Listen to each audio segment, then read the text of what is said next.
খালেদা জিয়া ও তারেক রহমানের সঙ্গে জামায়াত আমিরের বৈঠক নিয়ে যা জানা গেল। এদিকে বাংলাদেশ পাকিস্তান সম্পর্ক জোরদারে প্রধান উপদেষ্টার গুরুত্বারোপ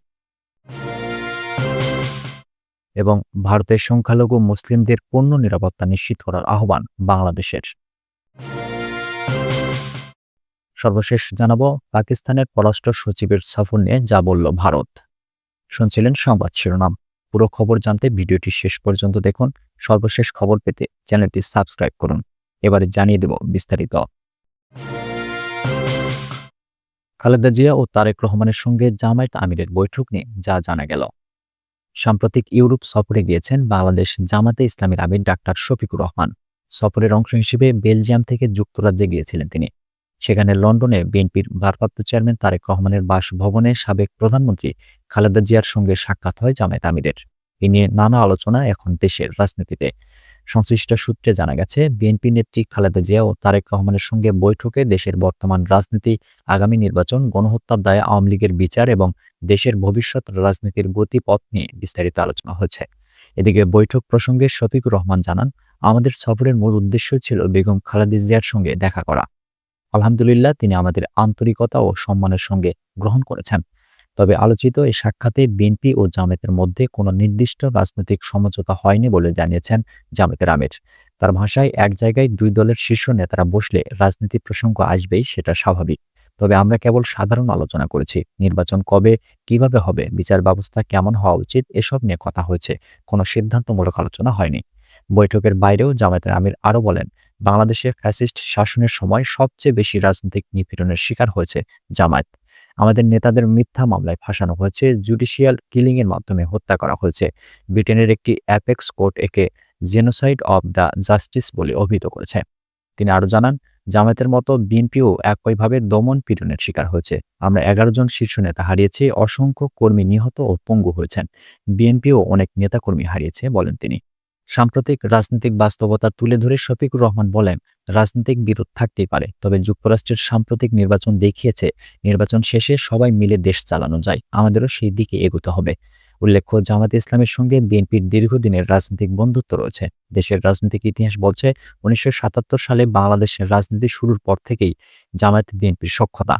1991 সালের জাতীয় নির্বাচনে জামায়াতের সমর্থনে সরকার গঠন করেছিল বিএনপি। পরবর্তীতে 1996 থেকে 2001 সাল পর্যন্ত আওয়ামী লীগের শাসনামলে এই দুই দল জোটবদ্ধ হয়ে সরকার বিরোধী আন্দোলন করে। পরবর্তীতে 2001 সালের জাতীয় নির্বাচনে বিএনপি জামায়াতের নেতৃত্বাধীন 4 দলীয় জোট ক্ষমতায় আসে। সরকারের 2টি গুরুত্বপূর্ণ মন্ত্রিত্ব পান জামাত। এরপর দীর্ঘ 16 বছর আওয়ামী লীগের বিরুদ্ধে তারা জোটবদ্ধ ও যুগপৎ আন্দোলন করেন। বাংলাদেশ পাকিস্তান সম্পর্ক জোরদারে প্রধান উপদেষ্টার গুরুত্বারোপ।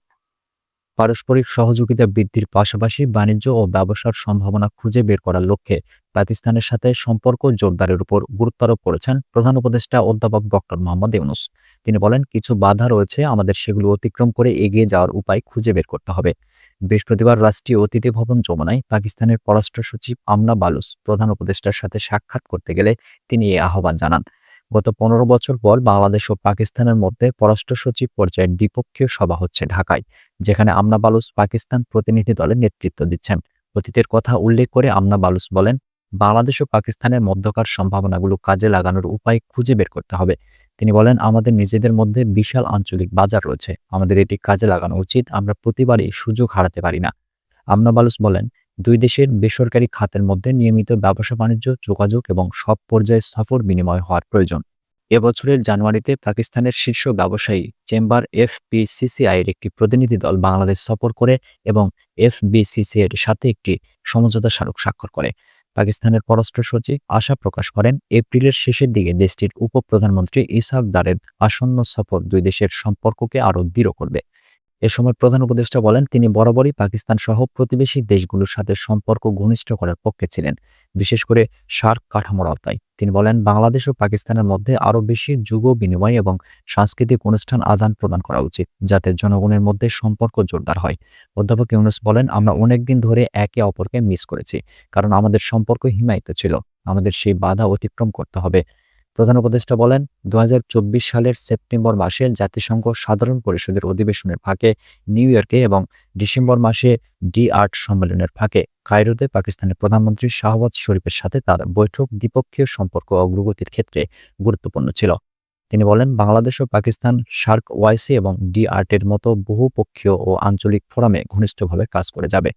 প্রধান উপদেষ্টার কার্যালয়ের এইচডিজি বিষয়ক মুখ্য সমন্বয়ক লামিয়া মোর্শেদ এবং বাংলাদেশে নিযুক্ত পাকিস্তানের হাই কমিশনার সৈয়দ আহমেদ মারুফ সহ অন্যান্যরা এ সময় উপস্থিত ছিলেন। ভারতের সংখ্যালঘু মুসলিমদের পূর্ণ নিরাপত্তা নিশ্চিত করার আহ্বান বাংলাদেশের।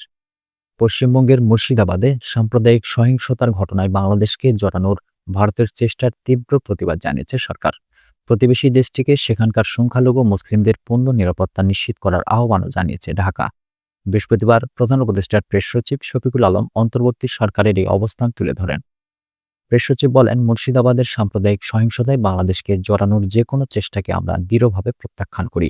তিনি বলেন, বাংলাদেশ সরকার মুসলিমদের উপর হামলা এবং তাদের জানমালের নিরাপত্তা হানির ঘটনার নিন্দা জানায়। ভারতীয় সংবাদ মাধ্যমের প্রতিবেদন অনুযায়ী গত সপ্তাহে মুসলিম অধ্যুষিত মুর্শিদাবাদ জেলায় নতুন ওয়াকফ আইন নিয়ে প্রতিবাদ বিক্ষোভ চলাকালে সহিংসতা ছড়িয়ে পড়ে। মালদা, মুর্শিদাবাদ, দক্ষিণ ২৪ পরগনা এবং হুগলি জেলায় এই বিক্ষোভ ছড়িয়ে পড়ে, যেখানে আগুন লাগানো, ইট পাটকেল নিক্ষেপ এবং রাস্তা অবরোধের ঘটনা ঘটে।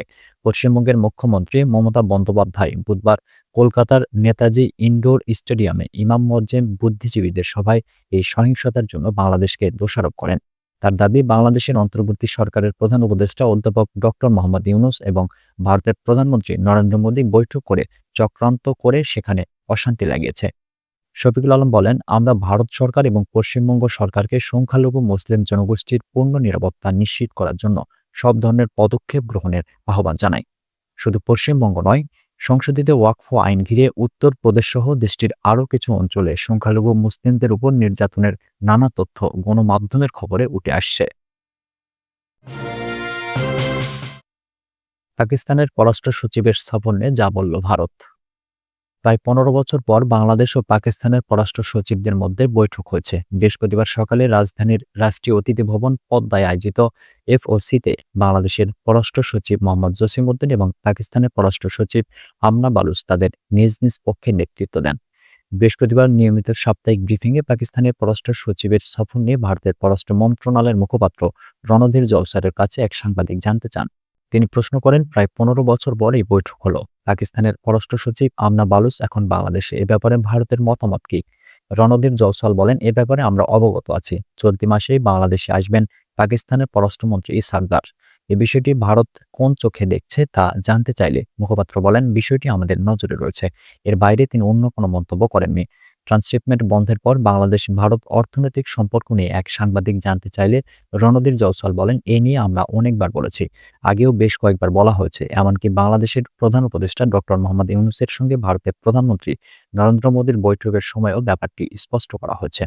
তিনি বলেন, আমরা বলেছি বাংলাদেশের সঙ্গে ইতিবাচক ও গঠনমূলক সম্পর্ক আরও এগিয়ে নিয়ে যেতে চায় ভারত। একটি গণতান্ত্রিক, অন্তর্ভুক্তিমূলক ও সমৃদ্ধির বাংলাদেশের পাশে আমরা সব সময়ই রয়েছি। এদিন ভারতের স্থলবন্দর ব্যবহার করে ট্রান্সশিপমেন্টের মাধ্যমে তৃতীয় দেশে বাংলাদেশের পণ্য রপ্তানির সুবিধা বন্ধের পেছনে যে প্রতিবেশী দেশের কিছু ঘটনা রয়েছে বলে মন্তব্য করেছেন জয়সওয়াল। এই সংক্রান্ত এক প্রশ্নের উত্তরে মন্ত্রণালয়ের মুখপাত্র বলেন, ওই সিদ্ধান্তের আগের কিছু ঘটনা খতিয়ে দেখা প্রয়োজন, তাহলে ছবিটা পূর্ণ ও স্পষ্ট হবে। কোন ঘটনাবলী খতিয়ে দেখা প্রয়োজন সে বিষয়টি মুখপাত্র অবশ্য উজ্জ্ব রাখেন।